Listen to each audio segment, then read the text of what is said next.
What is up, guys? We are finally in 2022. Well, we've been in 2022.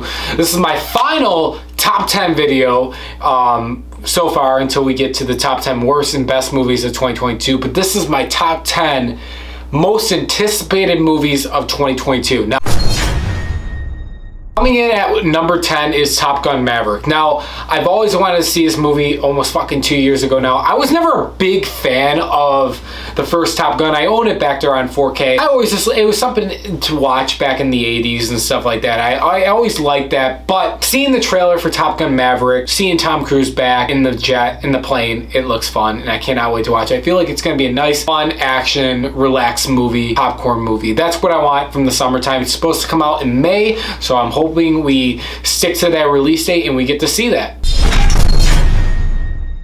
Coming in at number 9 is Aquaman and the Last Kingdom, I believe it's called, or Aquaman 2. I was a big fan of the first Aquaman movie. It was a very pleasant surprise to me. Now, do I think it's one of the best DCU movies? No, but I feel like this sequel will honestly be fun to watch. And as what James Wan did with the Aquaman Atlantean world building, with the water, how they talk, with all the characters, Orm, Arthur, Mera, I want to see more of that, and that's why I'm excited for Aquaman 2. That's the truth, and I cannot wait to see it.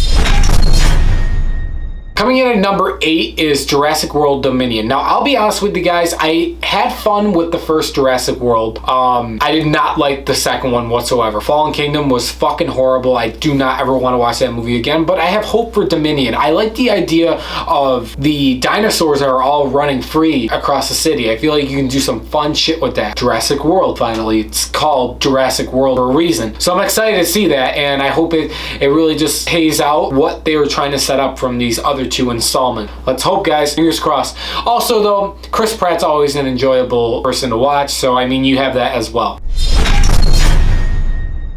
Coming in at number 7 is Doctor Strange in the Multiverse of Madness. Now, after No Way Home, this film really excited me. With Sam Raimi directing and his horror style directing approach, I'm very excited. I always liked Benedict Cumberbatch. I really love the first Doctor Strange film. It's cool bringing Wanda in, and we're going to explore the multiverse, the dark parts of the multiverse. I'm very excited. You have my ticket. I cannot wait to go see this in May. So there's not much more to be said until we go see that movie, but it's definitely up there for me. I cannot wait to watch it. Coming in at number 6 is Mission Impossible 7. I love all the Mission Impossible movies. Well, I take out 2. I really like the first one. The third one was okay, but I love Ghost Protocol, love Rogue Nation, and the newest one, directed by Christopher McQuarrie, who's directing this one, Fallout. So I cannot wait for Tom Cruise. I got 2 Tom Cruise movies on my list. Isn't that crazy? I cannot wait for the next Mission Impossible 7. It's going to be a fun time. It's supposed to be in July. I think it's slated to release. It's also by Paramount, just like Top Gun Maverick. I'm very excited to see this movie. I really love all the practical stunts. Just make me come everywhere. I cannot wait to watch Mission Impossible 7. Coming in at number 5 is Spider-Man Across the Spiderverse. I haven't seen Into the Spiderverse in a couple years now, so I cannot wait to rewatch it on 4K, but I really want to see this film. Now, do I fear that it might have a sequel problem? Yes, but I feel like Sony, I trust Sony with the Spiderverse, live action and animated. I really do. Yes, they fucked up Venom Let There Be Carnage, in my opinion. I trust them with this, and I think we're going to get a good film. Quality film. Fingers crossed on this too. Coming in at number 4 is The Flash. Love or hate what we're hearing about The Flash being a reboot or whatever. As much as I would love to talk about that, I'm not going to talk about that anymore. I'm finally just going to sit back and figure out what this movie's going to be. If it's a send-off to Affleck, I'll be sad. But I'm not going to judge anything until we actually see it. Yes, I do think it's a stupid idea to get rid of Affleck and Henry, if that's what they're talking about doing, with all the recent headlines, but I'm not going to judge this movie until I sit down in theaters. Now, if there's a stupid ass reason to do it, then I'm going to judge this movie, but it is still on my anticipated film of 2022. I want to see Michael Keaton. I'm glad we're going to see Ben Affleck back, if it's his last time or whatever the fuck's going on. We're going to see Zod, possibly Henry. We're going to see a lot of these characters come back, and I want to see what they do. I'm interested in seeing Sasha Calle's Supergirl as well. So you got to judge this film on how it is as a movie, and I know I don't want to get my Snyderverse opinion towards it. You got to give the film the benefit of doubt. So we'll see how it is. Hopefully it's good, but I don't know. I'm not going to say anything yet, but you guys know what I'm thinking already. I feel like it might be a wreck, but we'll have to see. Coming in at number 3 is Halloween Ends. Now, you guys know I really liked Halloween Kills. I did not like the 2018 Halloween movie whatsoever, but I'm excited to see how this movie's gonna end. I'm excited to see Jamie Lee Curtis go up against Michael Myers. I'm really excited to see how this movie ends, or this trilogy ends, and how they're gonna kill Michael. Are they gonna kill Michael? Is he just gonna kill everybody? We'll see. I'm excited to see it.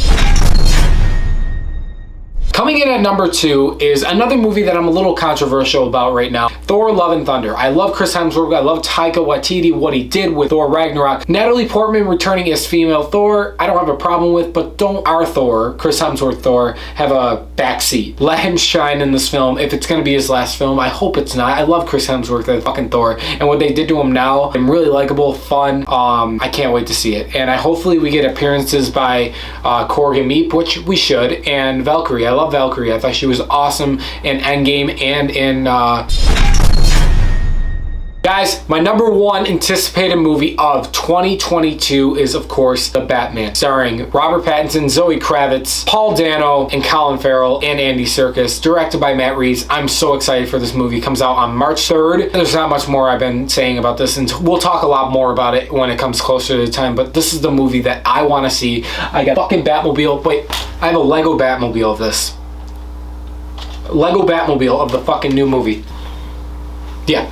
Movie yet, but I know I'm gonna fucking love it. From the trailers, Batman, my favorite hero, Spiderman in number 2. I'm telling you, this movie's gonna be this is my most anticipated movie of 2022. So hopefully it is really a good cohesive story and they set up a badass world. But guys, that's it for this video, guys. Let me know in the comments below, what are your most anticipated movies of 2022? I gotta get used to saying that. Do you guys agree with my list? Are there any other films that you guys are excited to see for 2022? Let me know your thoughts below. And I want to know, do you guys think we're gonna actually see these films? Hopefully they don't get delayed. I know Morbius just got delayed to April 1st now due to all the pandemic, COVID stuff, the variants. So guys, let me know your thoughts below. Subscribe for more, and I will see you guys in the next one. Bye guys.